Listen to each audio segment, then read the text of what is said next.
Hare Nama Hare Nama eva kevalam Kalo nasteva nasteva nasteva gatiranyata.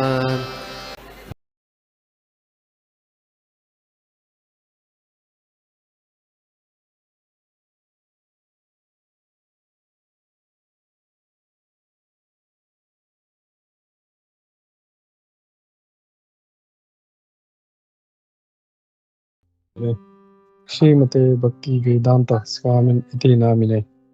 नमस्ते सारस्वती देवी गौरवाणी प्रचारिणे निर्विशेष शून्यवादी पाश्चात्य देश तारिणे। जय श्री कृष्ण चैतन्य प्रभु नित्यानंद श्री अद्वैत गदाधर शिवासादि गौर भक्त वृंदा। हरे कृष्ण कृष्ण कृष्ण हरे हरे, हरे राम राम राम हरे हरे। नाना शास्त्र विचारणे निपुण षड्धर्म संस्थापको लोकानां हितकारिणो त्रिभुवनमन्यो शरण्याकरो। श्री राधा कृष्ण पदारविंद भजनानंदे नमत्तालिको वंदे रूप सनातन प्रभु शिव जीव गोपालको। हरे कृष्णा। तो हम लोग देख रहे हैं भक्ति रसामृत सिंधु अध्याय नंबर 14। मैं शेयर करता हूँ। तो हम लोग देख रहे हैं अध्याय नंबर 14, डिवोशनल क्वालिफिकेशंस, भक्ति के योग्यता, हमको क्या योग्यता होनी चाहिए, इसका अध्याय है। यहाँ पे रूप गोस्वामी जी हमको बता रहे हैं कि क्या योग्यताएं चाहिए, क्या क्वालिफिकेशंस चाहिए। हमने कुछ पार्ट पढ़ा था, हम लोग आगे पढ़ते हैं हम लोग इसको। तो यहाँ पे श्री रूप गोस्वामी जी कह रहे हैं, इसके पहले वो कह रहे थे कि भगवान कृष्ण ही सब कुछ है, कॉज भी है, इफेक्ट है, और हमारा कुछ भी नहीं है, और हमें हर कुछ भगवान की सेवा यूज करना चाहिए। तो यहाँ पे वो ये कह रहे हैं कि इसका मतलब ये नहीं है कि हमको we should give up the principles of discharging devotional service. तो इसका मतलब ये नहीं है कि हमको जो भक्ति करने के जो तत्व हैं, जो प्रिंसिपल्स हैं, उनको छोड़ देना चाहिए, या रूल्स एंड रेगुलेशंस को छोड़ देना चाहिए। ऐसा नहीं है कि हम लोग को ये करना है तो हम लोग को भक्ति के रूल्स एंड रेगुलेशंस को निग्लेक्ट करना, ऐसा नहीं है। जो कनिष्ठ भक्त है उसने सारे रूल्स एंड रेगुलेशंस फॉलो करने चाहिए, अपने गुरु की आज्ञा का पालन करना चाहिए, और जो भी हमें ग्रहण करना है या त्यागना है वो हमेशा भक्ति के तत्वों के अनुसार ही होना चाहिए, और अपने मन से हम कुछ भी नहीं कर सकते। तो इससे हम लोग समझ सकते हैं कि ऐसा नहीं है कि हमको कुछ अच्छा लग रहा है तो हम लोग एक्सेप्ट कर सकते हैं, और कुछ अच्छा नहीं लग रहा है तो नहीं मुझे अच्छा नहीं लगता, या मुझे जमता नहीं है तो मैं नहीं करूँगा, ऐसा नहीं है। जो भी करना है हमें स्पिरिचुअल अथॉरिटी के बल पे करना है। तो हम लोग जो प्रभुपाद जी कह रहे हैं, जो शास्त्र कह रहे हैं, हमारे जो शिक्षा गुरु, दीक्षा गुरु जो बता रहे हैं, उनके हिसाब से हमको चलना है, वो ये कह रहे हैं। फिर आगे कहते हैं कि गुरु जो है वो भगवान कृष्ण का ही एक स्वरूप है, और इसीलिए अब एक भक्त को निर्देश देने के लिए भगवान उस रूप में आते हैं, यानी गुरु के रूप में आते हैं। यहाँ पे ये कह रहे हैं श्री रूप गोस्वामी। तो इसके लिए कहते हैं, हमेशा प्रभुपाद जी भी कहते हैं, भगवान और गुरु में कोई फर्क नहीं है। गुरु जो है वो साक्षात भगवान कृष्ण ही है, और उनको वैसे ही हम लोगों को आदर देना चाहिए। जैसे हम लोग जो सुबह का जो मंगला आरती, उसमें ये बोलते हैं, साक्षात हरि त्वेन समस्त शस्त्रे, यानी साक्षात हरि ही है भगवान। तो सॉरी, साक्षात हरि ही है, हमारे जो गुरु है वो साक्षात हरि ही है। तो वैसे ही हमको देना चाहिए। और जैसे हमने पहले भी कई बार श्रीमद् भागवतम का जो एक श्लोक है वो हमने कोट किया था, यहाँ पे देखा था कि भगवान कृष्ण खुद बोलते हैं कि गुरु में और मुझ में कभी कोई फर्क नहीं करना चाहिए। तो यही बात यहाँ पे वो फिर से पुष्टि कर रहे हैं। अब आगे कह रहे हैं कि गुरु जो है उसने कभी भी धन एकत्रित करने में या फॉलोवर्स एकत्रित करने में नहीं लगना चाहिए। कभी कभी हम लोग देखते हैं कुछ जो हैं दूसरे संस्थाओं में धन जमा करने में लग जाते हैं और ध्यान नहीं देते बाकी भक्तों पे, वो भक्ति कर रहे हैं नहीं कर रहे हैं, क्या सही चल रहा है नहीं चल रहा है, उसके ऊपर कोई ध्यान नहीं होता। या तो धन जमा करने में या तो फॉलोअर जमा करने में लग जाते हैं। ये देखते हैं कि हमारे फॉलोअर्स कितने हैं, 20,000, 10,000, 50,000, 1 लाख, 2 लाख, उसमें लगे रहते हैं। But sometimes, if spiritual master is not properly authorized and only on his own initiative becomes a spiritual master, he may be carried away by an accumulation of wealth and large number of disciples. तो ऐसा कभी-कभी होता है कि अगर गुरु सही नहीं है, ऑथराइज्ड, प्रामाणिक नहीं है, तो वो अपने, और जब वो अपने मर्जी से गुरु बन जाता है, ऐसा हम लोग देखते हैं। इस्कॉन में कैसे है, परंपरागत जो है गुरु होते हैं। जैसे भक्ति सिद्धांत सरस्वती महाराज जी ने श्रील प्रभुपाद को गुरु बनाया, श्रील प्रभुपाद जी ने उनके कई सारे शिष्यों को गुरु बनाया। तो वैसे ही अगर गुरु के आदेशानुसार अगर करता, जैसे चैतन्य महाप्रभु भी कहते हैं, अमार आज्ञा गुरु आना तारा ही देश। तो अथॉरिटी के बेसिस पे गुरु बनना चाहिए। अगर अथॉरिटी नहीं है, अपने मन से कोई कर रहा है, तो ऐसा व्यक्ति जो है वो धन जमा करने में या फॉलो जमा करने में लग जाता है, क्योंकि वो ऑथराइज नहीं है। और यहाँ पे ये कह रहे हैं he is not a very high grade of devotional service, और ये जो है ऐसा व्यक्ति भक्ति का मतलब उच्चतम कोटि का नहीं है। अगर कोई व्यक्ति ऐसे जो लक्ष्य से अगर भटक जाता है, तो डिवोशनल सर्विस या भक्ति जो है हमारी ढीली पड़ जाती है। क्यों? क्योंकि उद्देश्य जो है वो उसका भक्ति नहीं है, धन और जन जमा करने में है। और इसीलिए हमें भक्ति के तत्वों को, जो परंपरा के जो तत्व हैं, उनको बहुत ही स्ट्रिक्टली उसका पालन करना चाहिए। फिर आगे कहते हैं, एक कृष्ण भावना भावित व्यक्ति जो है वो वास्तविक रूप से वो शुद्ध है और उसे अलग से कोई उससे शुद्धिकरण करने की जरूरत नहीं है। तो जो कृष्ण भक्त है, जो सही में भगवान कृष्ण की चेतना में लगा है, वो ऑटोमेटिकली वो शुद्ध हो जाता है। इसका स्वभाव हम लोग देखेंगे तो चेंज हो जाता है, उसमें छल कपट नहीं रह जाता, उसमें जो दूसरे जो अवगुण हैं वो नहीं रह जाते।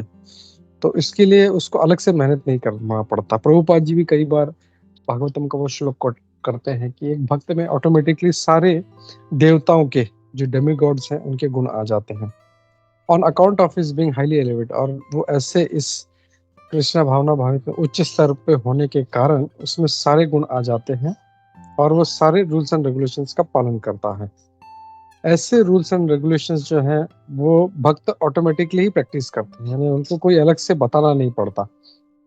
जैसे सिंपल से रूल्स हैं, मांसाहार नहीं करना है, जुआ नहीं करना है, नशा नहीं करना है, सुबह जल्दी उठना है, भगवान के नाम का जप करना है, भागवतम सुनना है, भक्तों का संग करना है। तो ये उनको स्पेशली उनको मेहनत नहीं करना पड़ता, ये ऑटोमेटिकली उसका चेतना वैसी होता है। और ये जो है ये एक बहुत ही दृढ़ एक उदाहरण है कि कैसे भक्त जो है अहिंसा का पालन करता है। उसमें सॉरी, एक कॉन्क्रीट एग्जांपल, हाँ, तो एक उदाहरण जो है कि कैसे अहिंसा का जो गुण है वो ऑटोमेटिकली वो भक्त में आ जाता है। तो हम लोग कभी भी देखेंगे तो एक भक्त जो है वो कभी हिंसा करने वाला नहीं होता। हाँ, जो हिंसा करता है, हिंसा मतलब अलग अलग प्रकार का है हिंसा भी, कि कैसे कोई दूसरों को मारता है या इवन दूसरों को चिल्लाना या उनको है ना, उनका इंसल्ट करना। तो ये सब जो है ये गुण उसमें नहीं होते, इस नॉन वायलेंट, ये अहिंसावादी होता है। अब डिवोटी इस नेचुरली वो स्वाभाविक रूप से ही अहिंसा का पालन करता है और इसके लिए उसे अलग से इसको प्रैक्टिस करने की जरूरत नहीं है। सम पीपल सीक प्यूरिफिकेशन, कुछ लोग जो है शुद्धता जो है वो किसी वेजिटेरियन मूवमेंट को ज्वाइन करके वो कहते हैं कि हम शुद्ध बनेंगे, लेकिन एक भक्त जो है वो एक वेजिटेरियन भी ऑटोमेटिक है, उसको अलग से मेहनत नहीं करना पड़ता। और फिर आगे कहते हैं there are many instances showing that a devotee needn't practice anything but Krishna. तो हम देखते हैं कई बार कि एक भक्त को अलग से कुछ प्रैक्टिस करने की जरूरत नहीं पड़ती। अगर वो कृष्ण कॉन्शियस है तो सारे जो चीजें हैं वो ऑटोमेटिक उससे पालन हो जाते हैं। सारे देवताओं के गुण भक्त जो है वो उस भक्त में आ जाते हैं। Those who intentionally practicing to be vegetarians or to become non-vegan may have good qualification.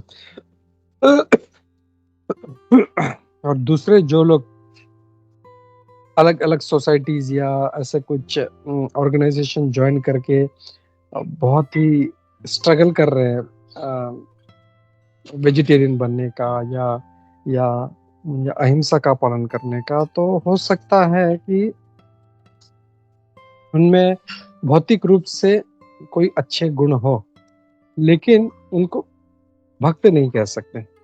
जैसे कई बार हम लोग देखते हैं, कुछ लोग कहते हैं अरे प्रभु वो भक्त कितना अच्छा है, देखो वो तो भक्त नहीं, वो व्यक्ति कितना अच्छा है, वो तो वेजिटेरियन है, मांस नहीं खाता।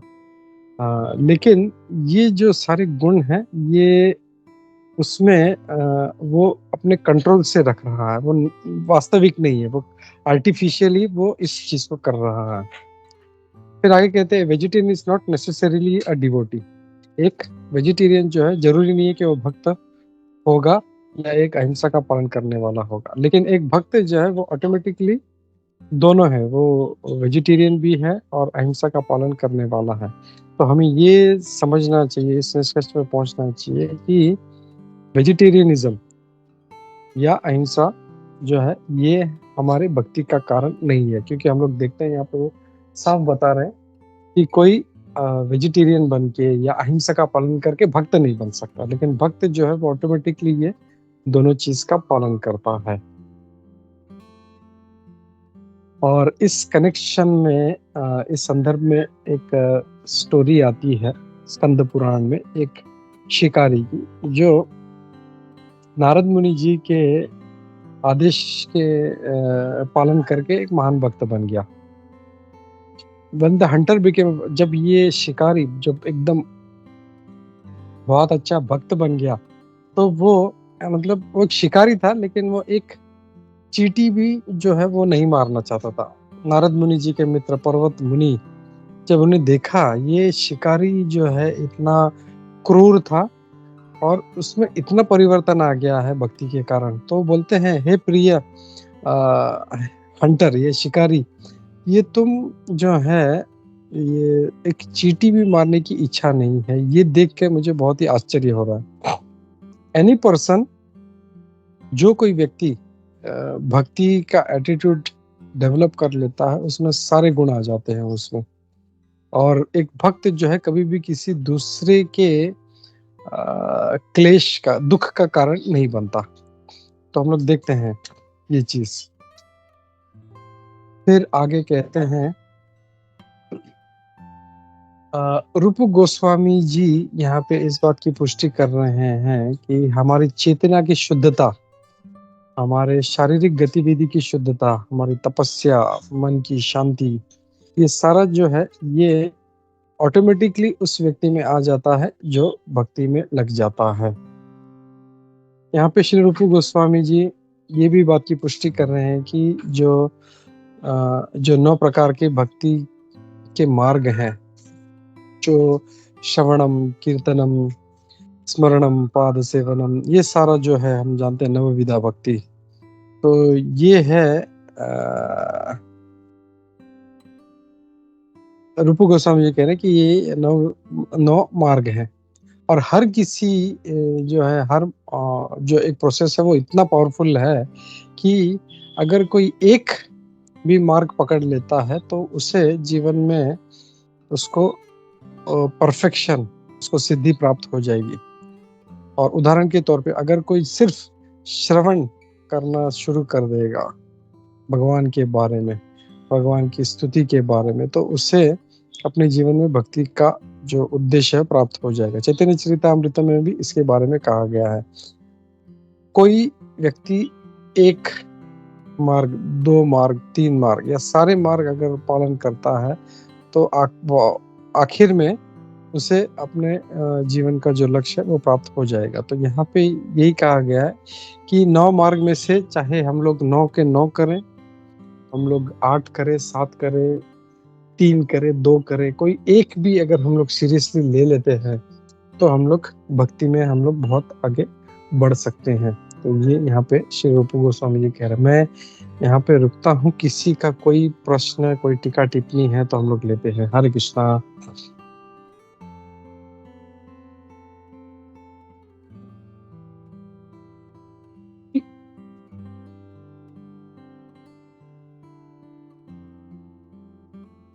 ठीक है, कुछ नहीं है तो हम लोग और एक पैराग्राफ पढ़ते हैं हम लोग।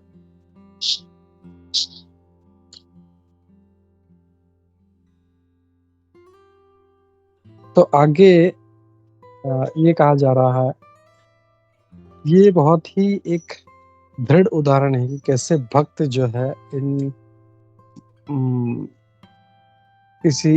इनमें से किसी एक सेवा को लेकर उसने सिद्धि प्राप्त कर ली। तो जैसे महाराज परीक्षित जो है उनको जीवन में सिद्धि प्राप्त हो गई। उन्होंने क्या किया? श्रवण किया। तो हम जानते हैं कि कैसे भागवतम में दिया गया। सुखदेव गोस्वामी जब वर्णन कर रहे थे तो परीक्षित महाराज क्या किया? उन्होंने सिर्फ बैठ के श्रवण कर रहे थे। श्री सुखदेव गोस्वामी जी उन्होंने भागवत का कीर्तन किया, उन्होंने भगवान के लीलाओं का वर्णन किया। प्रहलाद महाराज वो हमेशा भगवान का स्मरण करते थे। लक्ष्मी जी भगवान के जो है जो चरण कमल की सेवा में लगी रहती है, हम देखते हैं पाद सेवनम। पृथु महाराज जो है वो भगवान के अर्चना में लगे रहते हैं। अक्रूर जी भगवान की वंदना में लगे। हमने देखा भागवतम में कि कैसे अक्रूर जी जो है कितनी सुंदर वर्णन करते हैं उनका, भगवान का वंदना करते हैं। हरे कृष्णा।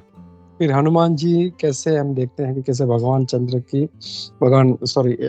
रामचंद्र जी की उनकी दास्य भाव में सेवा करते हैं। अर्जुन जी हैं उनके सखा के रूप में उनकी सेवा करते हैं। बलि महाराज ने अपना सब कुछ न्यौछावर कर दिया, आत्मनिवेदना। तो ये सारे उदाहरण हैं और हम लोगों को इस उदाहरण को याद रखना चाहिए। तो जस्ट हमको याद रहे इसके लिए हम लोग एक एक देखते हैं। श्रवण के आचार्य कौन है, या श्रवण करके किसने सिद्धि प्राप्त किया था? परीक्षित महाराज। परीक्षित महाराज, वेरी गुड माता जी। फिर कीर्तन करके किसने सिद्धि प्राप्त करी थी? सुखदेव गोस्वामी। सुखदेव गोस्वामी। फिर वंदनम सानिका माता जी, अमित प्रभु, रागिनी। वंदना कौन वंदना कर रहे थे?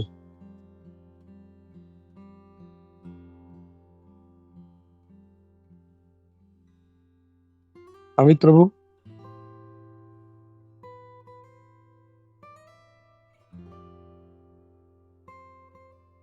हरे कृष्णा। कृष्ण प्रभु, मैं एक्चुअली ट्रैवल कर रहा हूँ पूरा 4 दिन में। ओके, ठीक है, चलो ठीक है, ठीक है। तो या वजी माता जी, yeah you can take. Vandanam was done by Akrur ji. फिर स्मरणम is प्रहलाद महाराज। पाद सेवनम लक्ष्मी जी। फिर अर्चनम पृथु महाराज। फिर दास्यम हनुमान जी। साख्यम अर्जुन जी। एंड आत्मनिवेदनम फाइनली बलि महाराज। तो उन्होंने पूरा अपना आत्मनिवेदन कर दिया था। और इसमें हम लोग देख सकते हैं कि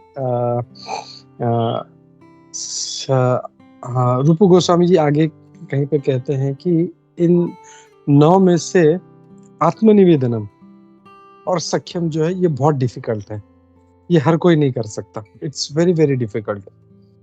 जो सख्यम है, सख्य भाव में सेवा करना, it is very very difficult और ये हर किसी को प्राप्त नहीं है। और आत्मनिवेदनम, आत्मनिवेदन भी जो है बहुत डिफिकल्ट है। हम देखते हैं बलि महाराज को जो जो वामन भगवान आए थे तो उन्होंने कैसे उनको ठग लिया, उनको बोले मुझे सिर्फ 3 पग भूमि चाहिए, तो बलि महाराज हंसने लगते, बोलते अरे क्या छोटा सा तो ब्राह्मण, मतलब मैं राजा के पास आके तो 3 पग भूमि, तो इतना सा तो है, तो क्या तेरे कदम चलेंगे तो कितना भूमि लेगा। वो बोलते हैं नहीं नहीं है, मुझे सिर्फ 3 पग भूमि। और जब उन्होंने अपना असली रूप दिखाया तो पूरा पूरा पूरा उन्होंने 3 लोक ले लिए। वी कैन इमेजिन, आज हमारा कोई एक वन रूम किचन अगर कोई बोले हमको दे दे तो हम लोग का जान निकल जाए, ये तो जाने दो, हम लोग कोई पैसा भी थोड़ा सा अगर जाता है तो वी फील सो बैड। लेकिन बलि महाराज का, इनका जो भक्ति कितना महान है, उनका मतलब खाली उनका पृथ्वी नहीं, उनका नीचे का लोग ऊपर का लोग सब ले लिया, अभी कुछ भी नहीं है उनके पास। अब बोलते हैं कि अब मुझे बता मैं तीसरा पाँव कहाँ रखूं।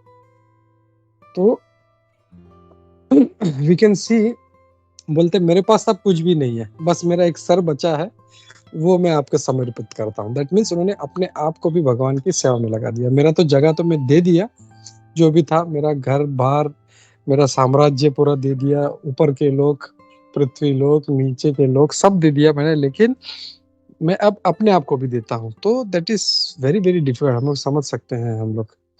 तो दैट इज अ वेरी, बोलते हैं ना, वेरी डिफिकल्ट पार्ट है। इसलिए रूप गोस्वामी जी बोलते हैं कि ये सख्यम और आत्मनिवेदन, इट्स वेरी वेरी डिफिकल्ट भक्ति में, एंड हम लोग ऐसा नहीं कर पाएंगे हम लोग।